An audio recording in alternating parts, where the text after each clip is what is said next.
Hello everyone, welcome back to my channel. तर इथे तुमच्यासोबत मी आज माझं डेली रुटीन शेअर करणार आहे. तर सकाळ सकाळ उठल्यानंतर मी पहिलं सोफा झाडून घेते, कारण का रात्री पिल्लू खेळते, कुकी पण सोफ्यावरती बसते.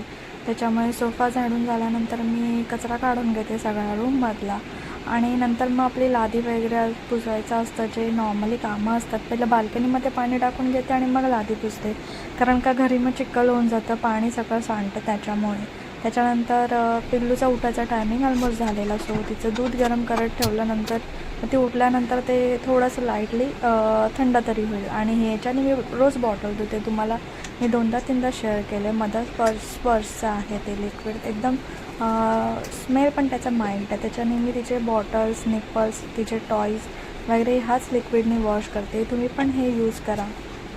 आणि हे असं मी वॉश केल्यानंतर त्याला घासल्यानंतर मी थोडा वेळ गरम पाण्यात टाकून देते. नंतर मग त्याला ड्राय व्हायला सोडून देते. आणि हे बरं पडतं. आपण कुठे ट्रॅव्हलमध्ये वगैरे असलो तर आपल्याला बॉटल वॉश वगैरे करायला हे चांगलं आहे. आपल्याला गरम पाणी कुठे अवेलेबल होणार, सो हे बरं आहे आपल्याकडे असलेलं. ह्याच्याने आपण स्क्रब करायचं आणि डायरेक्ट वॉश करायचं पाण्यामध्ये, वाहत्या पाण्यामध्ये फक्त हे वॉश करायचं. ते बॉटलवरती सगळं इन्स्ट्रक्शन दिलेलं आहे, त्याप्रमाणे आपल्याला ते सगळं फॉलो करायचं आहे. आणि डिटर्जंट पण मी घेतले, बेबी डिटर्जंट म्हणून असतं, ते पण एकदम माइल्ड आहे. आणि मी अशा प्रकारे हे एक स्टोरेज आहे प्लास्टिक कवर, त्याच्यामध्ये मी पिल्लूच्या सगळ्या बॉटल स्टोअर करून ठेवते. आणि छोटं प्लास्टिकची बॉटल आहे, त्याच्यामध्ये आम्ही कुठे ट्रॅव्हलमध्ये गेलो 1-2 तासासाठी, तर पिल्लूची जी पावडर आहे, मिल्क पावडर, ती मी याच्यामध्ये स्टोअर करून टाकते. आणि खूप डेज झाले मला शूज धुवायचे होते आमचे, सो मी फायनली आता वॉश केलेत ते सगळे, कारण का खूप म्हणजे खूप खराब झालेले. आणि शूज चांगले असले की ते पायात घालायला पण चांगले वाटतात, आणि आपण कुठे बाहेर गेलो की लोकांचं पहिलं लक्ष आपल्या शूजकडे जातं, सो ते क्लीन असलेच पाहिजे. सो शूज धुतले पहिले आमच्या दोघांचे, असे 4 सेट धुतले. ते 2 नंतर धुतले, ते काही शूट नाही गेले, कारण का ते पिल्लूला बघून धुतले. हे पिल्लू झोपलेली तेव्हा मी वॉश केले. आणि आता हे सुकायला ऑलमोस्ट 2 दिवस लागणार. आणि ते झाल्यानंतर मी बाथरूम क्लीन केलं, कारण का मला बाथरूम पण वॉश करायचं होतं खूप दिवसापासून. सो म्हणून शूज वगैरे, डोअरमॅट वगैरे 2 होत्या, त्या धुवून घेतल्या, जेणेकरून जी माती वगैरे असते ते शूज आणि डोअरमॅटमध्ये खूप सारी असते. सो डोअरमॅट धुतल्यानंतर मग मी पहिलं बाथरूम पुरं क्लीन करून घेतलं. त्याच्यानंतर मग पिल्लू आमची उठलेली, तिला भरवलं, तिला खेळवलं थोडं तिच्या बाबाने. आणि मग नंतर मी भांडी घासायला घेतलेली. आणि आज आम्ही केलेला ब्रंच केलेला.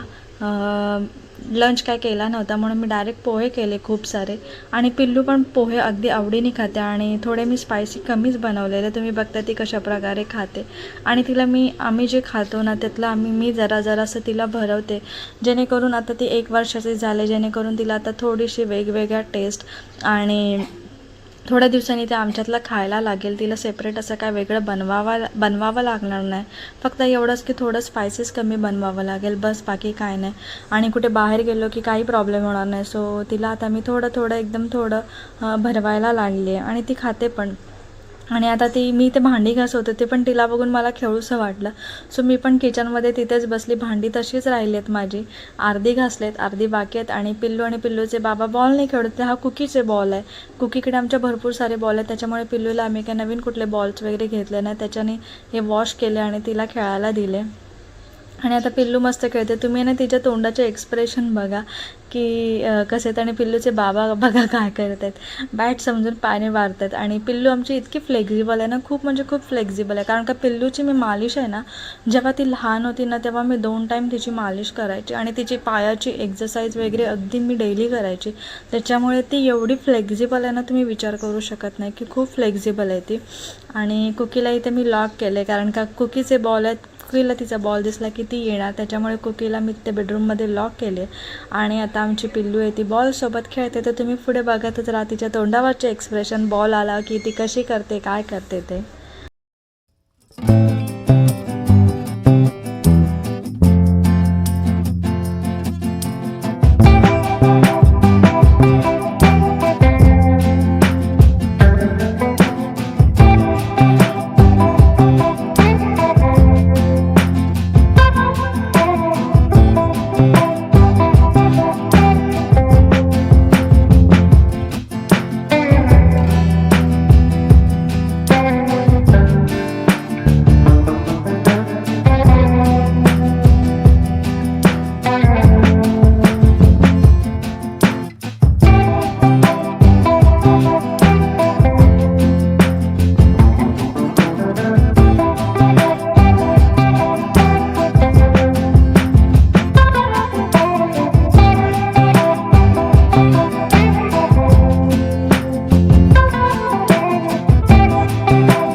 खेळून वगैरे झालं त्यानंतर तिचे बाबा धरून तिला थोडंसं वॉक करतायत. हे हल्ली तिचं चालूच आहे. आणि संध्याकाळी तिला आंघोळ वगैरे घातली, तिचा पोनी वगैरे बनला, तिला काजळची टिक्की लावली आणि तिने ती इन्स्टंट पुसून टाकली. आणि जेव्हा मी खाली गेलेलो तेव्हा हे स्क्विझिंगचे बॉल आणले कुकीसाठी, कारण का कुकीला बरेच दिवस आम्ही टॉय आणले नव्हते. तर तुम्ही बघता ती कशाप्रकारे वाजवत होती कुकी बॉल. आणि इथे मी सगळं आवरत होते. आणि पिल्लूला ना मी ही डीमार्टमधून बॉटल आणली. आता तिला आहे ना थोडंसं असं पियायला शिकवणार आहे स्ट्रॉनी. पिणार तर नाही लवकर पण तिला सवय करणार. आणि त्याचा जो होल आहे ना तो एकदम छोटूसा आहे. तुम्ही पण तुमचा 1 इयरचा बेबी असेल किंवा अंडर 11-12चा असेल ना, तुम्ही पण जरासं पाणी आहे ना सिप्परमधून नाही तर अशा बॉटलमधून त्यांना पियायला शिकवा, जेणेकरून ते स्वतःच पाणी पितील. जेव्हा लागेल तेव्हा आपल्याला भरवायची जरूरत नाही आहे. आणि पाणी सहसा पित नाहीत त्याच्यामुळे. सो ही मी बॉटल आणली आहे ट्रायल म्हणून. आता बघूया पिते की नाही. आज तर पिली नाही ती, तिला मी दिलेलं पण ती पिली नाही. आणि आज मी बनवते शेवची भाजी, खानदेशी शेवची भाजी. माझे व्हिडिओ कोण कोण खानदेशमधले बघत असतील तर मला नक्की कमेंट करून सांगा की तुम्ही कुठून बघताय व्हिडिओ ते. आणि तुमच्याकडे ही भाजी बनते का मला नक्की सांगा. आणि मी पहिल्यांदा बनवते कारण का पिल्लूचे बाबा आहेत खानदेशमधले आणि मी आहे कोकणी. आणि मला काही एवढी ही भाजी जमत नाही.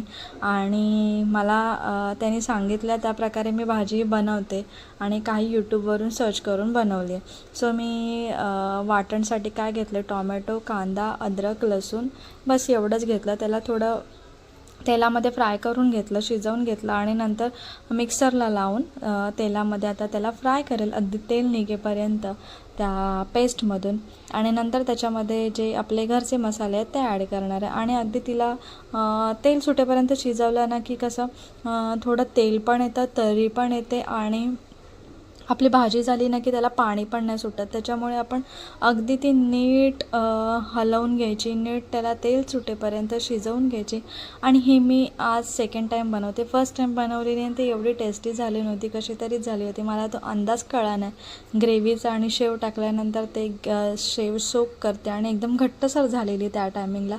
आणि ह्या टायमिंगला थोडी ओके झालेली, एवढी पण झाली नव्हती. आता मला 2-3 ह्याच्यामध्ये बनवलं ना की समजून जाईल, कारण का वेगवेगळ्या भाज्या बनवल्या की आपल्याला समजत नाही. सो आता मी ह्याच्यामध्ये करते घरचे मसाले ॲड. लाल तिखट 2-3 चम्मच टाकल्यात, कारण का थोडी स्पायसी हवी होती मला, थोडं स्पायसी खावंसं वाटत होतं. हळद टाकली आणि गरम मसाला आणि धणे पावडर, बस एवढंच टाकलं. हे सगळे घरचे मसाले टाकले. आणि नंतर लास्टला मी थोडंसं आहे ना त्याच्यामध्ये आहे ना दही टाकलं. दह्याने कसं होतं थोडीशी ग्रेव्हीला ऑइल पण चांगलं येतं, इवन थिकनेस पण येतो ग्रेव्हीला आणि ग्रेव्ही चांगली बनते. त्याच्यामुळे दही टाकलं. काय काय लोक बेसन पण टाकतात, पण मला बेसन एवढं टाकलेलं आवडत नाही. सो मी दही ॲड करते. सो तुम्ही पण कधी ग्रेव्हीची भाजी करत असाल ना तर त्याच्यामध्ये ना कधीतरी दही टाकून बघा की त्याची टेस्ट कशी येते. किंवा तुमच्याकडे जर क्रीम मिल्क असेल ना तर ते पण तुम्ही टाकू शकता. आणि आता ते मी मिक्स करून घेतले. दही टाकल्यानंतर ना आपल्याला ते अगदी कंटिन्यू हलवत राहायचं आहे, कारण का ना त्याचे दही फाटतं ना तर त्याच्या गुठळ्या राहतात. सो आपल्याला ते नीट अगदी बाइंड करून घ्यायचं. बाइंड म्हणजे एकदम मिक्स करून घ्यायचं. आणि आता ह्या ग्रेव्हीवरती मी थोडा वेळ झाकण ठेवेल, जेणेकरून त्याला अगदी पाणी सुटेल. आणि मी आता टाकते थोडासा कलरवाला मसाला. कलरवाला मसाला म्हणजे तिखट पण आहे तो, पण ना त्याला थोडासा ते टाकल्याने ना थोडा कलर येतो. हा मला मसाला मम्मीने दिला आहे. आणि हा मसाला मी सगळ्या भाज्यात ग्रेव्हीच्या भाज्यात केल्याने की टाकते, कारण का थोडासा कलर चेंज होतं. कलर टाकण्यापेक्षा मसाला असा कलरवाला असला ना की अजून मजा येतं. आणि जर ग्रेव्हीला तर्री आणि कलर चांगला असेल ना तर ती ग्रेव्हीची भाजी खायला मज्जाच वेगळी आहे. सो इथे बघताय कशा ग्रेव्हीला ऑइल सुटले, अशा प्रकारे मी ती शिजवून घेतली आहे ग्रेव्ही. आणि आता त्याला पाणी तुम्ही बघता पाणी जरा पण नाही आहे त्याच्यामध्ये. आणि आता मी थोडंसं पाणी ॲड करेल त्याच्यामध्ये, जेवढं आम्हाला हवे, जेवढी आम्हाला दोघांपुरती ग्रेव्ही हवे तेवढं पाणी ॲड करेल. आणि आता हे पाणी ॲड केल्यानंतर मी त्याच्यामध्ये टाकेल कसुरी मेथी.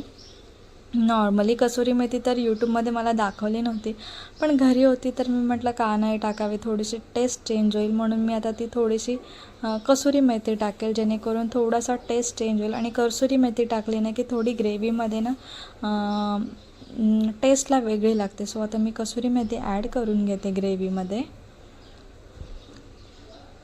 आणि परत एकदा त्याला नीट हलवेल आणि त्याच्यावरती परत एकदा झाकण ठेवेल अगदी 2 ते 3 मिनटं, जेणेकरून ती कसुरी मेथी त्याच्यामध्ये तो फ्लेवर उतरेल आणि ऑइल सुटेल. तुम्ही बघता ऑइल पण सुटलं आणि कसुरी मेथीचा ना ग्रेव्हीमध्ये ना थोडासा फ्लेवर आलेला जेव्हा मी त्याची लीड काढली ना त्या टायमिंगला. आणि आता ह्याच्यामध्ये आम्हाला हवे त्याच्याप्रमाणे पाणी टाकेल. हे मी गरम पाणी टाकते कारण का गरम पाणी टाकलं की ती ग्रेव्हीचं तेल आहे ना ते निघून जात नाही असं म्हणतात आणि चांगली तरी येते. तुम्ही बघताय कशी तरी आली आहे त्याच्यावरती. पाणी टाकला ती तरी वरती आली आहे. सो आता माझी ही शेवची भाजी ऑलमोस्ट रेडी. आता आम्हाला जेवढी ग्रेव्ही हवी जेवढं पाणी हवे आणि तेवढं मी त्याच्यामध्ये ॲड करेल आणि लाल कलरची जी शेव असते ती दोघांना जेवढी लागते तेवढी मी ॲड करेल. तर आजचा माझा व्हिडिओ अगदी छोटासाच होता कारण का मला काही टाईम नाही भेटला. थोडं घरची कामं करायची होती आणि घरची कामं करता पिल्लूला सांभाळता मला व्हिडिओ जास्त काही शूट करता आला नाही. सो माझा आजचा व्हिडिओ तुम्हाला जर आवडला असेल तर प्लीज मला कमेंट करून सांगा. आणि ही ज्यांच्या घरी भाजी बनत असेल त्यांनी मला नक्की कमेंट करून सांगा की तुम्ही पण तिकडचेच आहात का, कोण बघणारे व्हिडिओ आहेत तर. आणि जर माझ्या चॅनलला नवीन असाल तर प्लीज माझ्या चॅनलला सबस्क्राईब करा, माझ्या व्हिडिओ लाईक करा, शेअर करा, कमेंट करा. आणि पुन्हा एकदा भेटूया आपण अशाच एका नवीन व्हिडिओमध्ये. तोपर्यंत बाय बाय. आणि माझी भाजी थोडीशी कंटिन्यू पुढे बघत राहा.